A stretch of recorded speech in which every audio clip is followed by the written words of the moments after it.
नमस्कार साथियों, जैसा कि आप जानते हैं कि 2011 में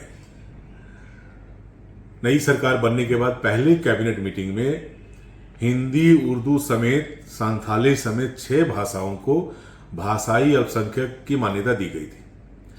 और यहाँ के लोगों को ये उम्मीद थी कि इन भाषाओं के विस्तार के लिए, इन भाषाओं पर चर्चा हो, इन भाषाओं को पढ़ने वाले जो लोग हैं उनको पढ़ाई लिखाई में सहूलियत हो, इसके लिए शायद सरकार बहुत कुछ करेगी। लेकिन इतने वर्ष बीत गए, भाषाई अल्पसंख्यकों के प्रति यहाँ की सरकार उदासीन है। और अब तो स्थिति ये आ गई है कि आप भाषाई अल्पसंख्यक यदि हैं तो सरकारी नौकरी में आपके लिए केवल बाधा ही बाधा उत्पन्न किया जा रहा है। आपको सरकारी नौकरी में आप अपनी भाषा में वो एग्जाम नहीं दे सकते।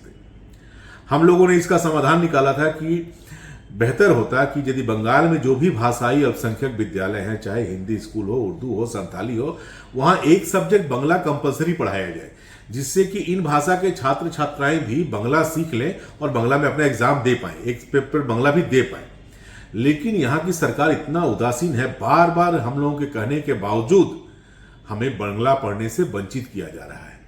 एक तरफ आप हमें बंगला पढ़ने नहीं दे रहे हैं और दूसरी तरफ आप हमें अपनी भाषा में सरकारी जो नौकरियां हैं उसके एग्जाम में बैठने नहीं दे रहे हैं। यानी कहीं ना कहीं यहाँ की सरकार ये कह दे रही है कि भाई बंगाल में तुम्हें सरकारी नौकरी नहीं मिलेगी। ये हम बर्दाश्त नहीं कर सकते।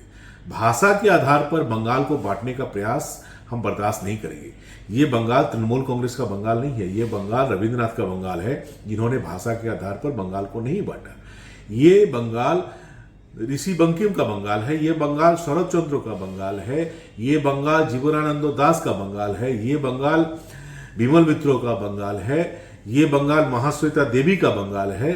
इस बंगाल को आप भाषा के आधार पर बांटने का प्रयास करेंगे तो भाषाई अल्पसंख्यक जो लोग हैं बंगाल में रहने वाले, वो इसे बर्दाश्त नहीं करेंगे। बार बार अनुनय विनय करने के बाद भी यहाँ की सरकार पीछे हटने के लिए तैयार नहीं है।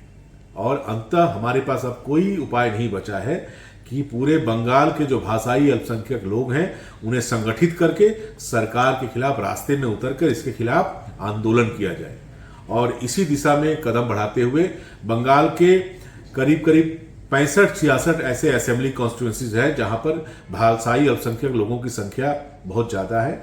वहां पर लोगों को संगठित करके और आने वाले 15 दिसंबर को कलकत्ता के धर्मतला में हम एक बड़ी जमायत की योजना कर रहे हैं। इसके लिए पुलिस प्रशासन को हम लोगों ने मेल करके जानकारी दे दी है कि दिसंबर महीने के 15 तारीख को हम यहाँ पर जमायत होकर अपनी समस्याओं को रखना चाहते हैं। और उसके साथ साथ कानूनी जो पहलू है इस पर भी विचार विमर्श चल रहा है कि कानूनी रास्ता कैसे निकाला जाए। कोर्ट में जाकर यहाँ की सरकार जो हमें बंगला पढ़ने से वंचित कर रही है, हमें बंगला नहीं पढ़ने दिया जा रहा है, और दूसरी तरफ हम बाहर के लोग हैं ऐसा एक लेबल लगा दिया जा रहा है। इससे कैसे बचा जाए, इसके लिए कोर्ट का दरवाजा खटखटाने की योजना भी हम बना रहे हैं। बंगाल में रहने वाले हर व्यक्ति बंगाली है, इनको बाहरी कहना नहीं चलेगा और हमें बंगला पढ़ने का अवसर देना होगा। हम भी बंगला पढ़ना चाहते हैं, लेकिन बंगाल में जब हम रहते हैं तो हम बंगला पढ़ना चाहते हैं, बंगला सीखना चाहते हैं। और सरकारी स्कूलों में, हमारे जो सरकारी विद्यालय हैं, वहां पर बंगला पढ़ाने की व्यवस्था यहाँ की सरकार को करनी पड़ेगी। और जब तक ये नहीं होता है तब तक हमें अपनी भाषा में जो भी सरकारी नौकरियां निकल रही है, जिसकी वैकेंसी निकल रही है, वहां अपनी भाषा में एग्जाम देने का अवसर हमें देना पड़ेगा। और ये मेजोरिटी बांग्ला भाषी जो लोग हैं बंगाल के, वो भी चाहते हैं कि बंगाल में कोई बंटवारा ना हो, भाषा के आधार पर कोई बंटवारा ना हो, सारे लोग मिलजुल कर रहना चाहते हैं। लेकिन कुछ असामाजिक लोग हैं जिन्हें यहाँ का जो शासक पार्टी है उसका समर्थन प्राप्त है। वो कभी कहते हैं छठ पूजा बंद कर देना चाहिए, कभी दूसरा कुछ कहते हैं। इस तरह समाज में विष फैलाने का काम कर रहे हैं, समाज में विभेद लाने का काम वो कर रहे हैं, जिसके खिलाफ बंगाल में रहने वाले हर लोग, बंगला भाषी लोग, हिंदी भाषी लोग, उर्दू भाषी लोग, संथाली जो भी है, हर व्यक्ति इसके खिलाफ मुखर है। और गिने चुने कुछ असामाजिक जो लोग हैं उन्हें बंगाल के समाज में विद्वेष फैलाने की अनुमति हम नहीं देंगे, उसके खिलाफ हम मुखर होंगे। और साथियों, आपसे निवेदन है कि इसके लिए अपने आप को संगठित करें और 15 दिसंबर को 15 दिसंबर को कलकत्ता के धर्मतला में 2 बजे ज्यादा से ज्यादा संख्या में उपस्थित होकर यहां की सरकार को यह बता दें कि आप यदि अन्याय करेंगी, आप यदि हमारे अधिकारों का हनन करेंगी तो हम चुप बैठने वाले नहीं हैं।